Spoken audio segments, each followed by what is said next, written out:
And now we are moving into, listening to more from subject matter experts.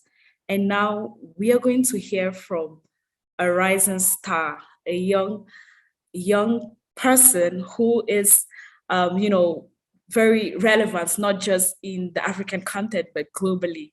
He's using technology in a very innovative way to drive democracy. And very recently, his startup was awarded the startup, best startup in democracy affirming best in democracy affirming startup in Africa and the top 5 worldwide. I'm talking about no other person but Oswald Reader. Over to you, Oswald. Hello, everyone. Hello. I'm Oswald, and I'm very happy to be in the presence of very prominent people as yourselves and to share some of the work that we are doing at Floodgates.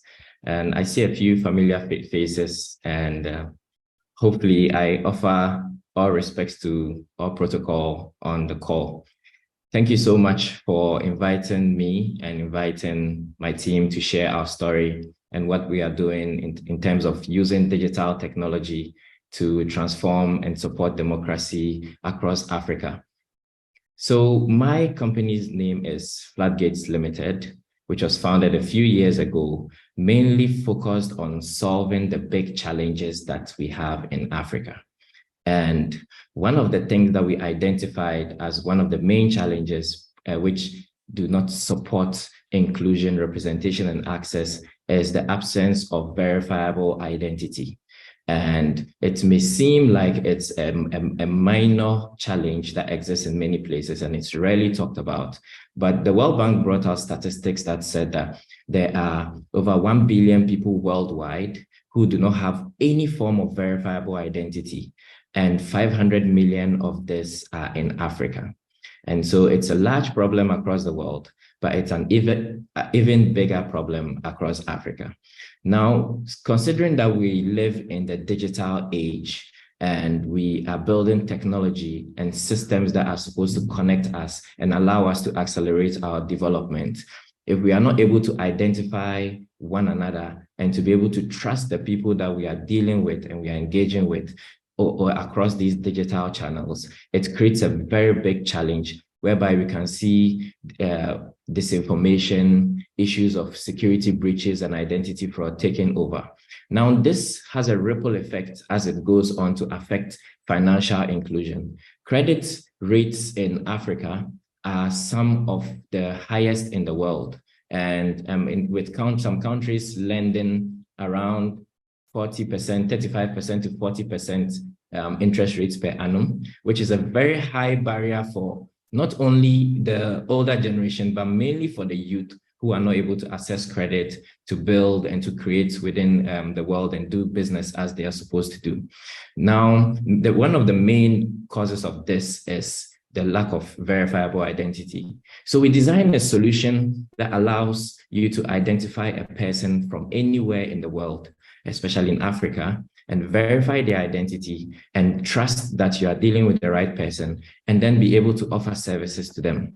And then we went forward to onboard a number of government agencies and place critical services on this platform so that people who have a verified identity can then access these services.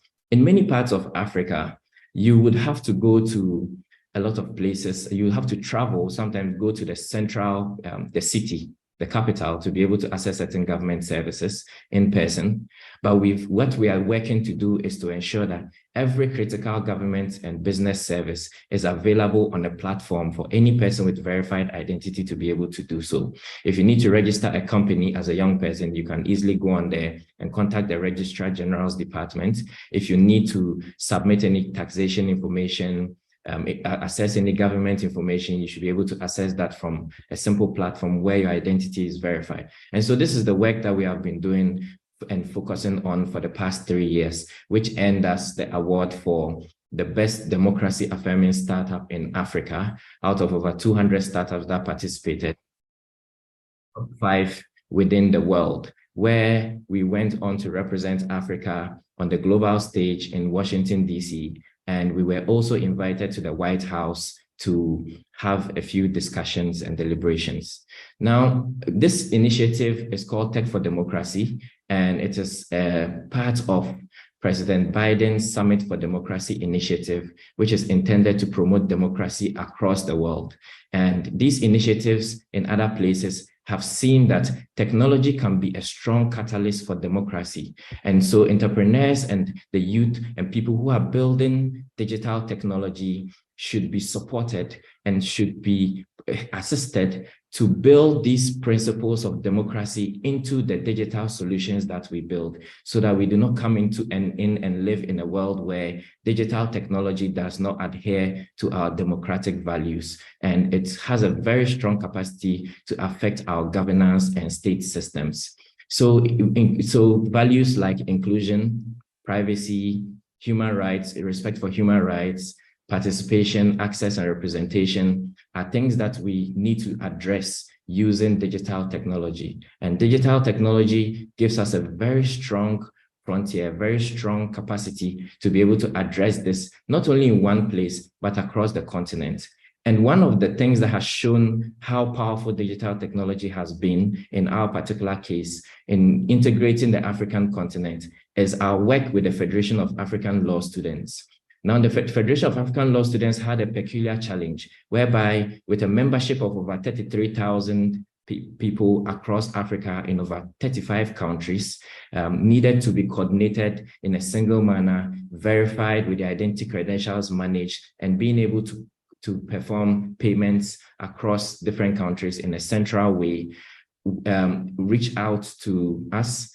And we provided them with our technology, which allows for now so many people in different African countries on a common platform, using common payment systems, using a common identity verification system, and promoting trust in different ways. This has shown us what the future of Africa will be with the implementation of the AfCFTA, with the implementation of the Free Movement Protocol, amongst other things, using digital technology. And we are very happy to participate in ensuring that we achieve these goals in the future and that we build the Africa that we would want to live in, using digital technology as a strong catalyst towards that goal. Thank you very much. Thank you, Oswald. That was very brilliant. I think my key takeaway from your very brief and crisp presentation is technology can be a strong catalyst for democracy. I totally agree, and especially bringing technology from this far-fetched ideology or concept and making services, making it available and accessible to everybody to, leverage onto for public services. I think that's very interesting.